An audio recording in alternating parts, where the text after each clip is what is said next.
Hi, welcome to today's tutorial. With the lesson today, we'll be mostly looking at distance. And also with that, we have to make sure we think about foregrounds, mid-distance.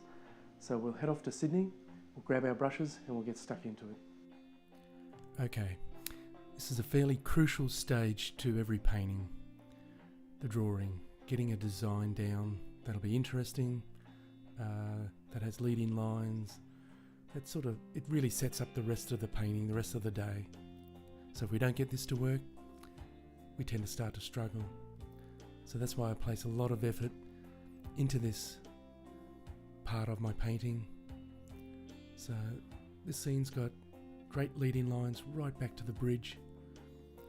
But when painting distance, distance can be of a couple of feet or meters or a couple of kilometers. So the secret is to get a lot of blues into our backgrounds and let that carry through right to the foreground, right to our feet. The Earth's atmosphere works that way, so we have to learn to mimic it. So it's always actually a good trick to mix up too much of the sky mixture, because we can use small amounts of that to make our later mixes have the effect of atmosphere.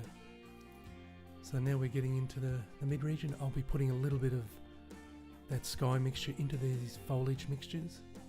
That just then allows it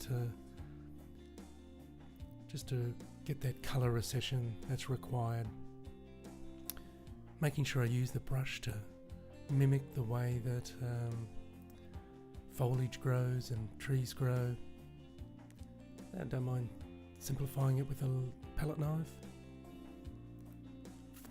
Okie doke, here's our strongest vertical. So I'm just warming it up, making it brighter, just using the edge of the brush there.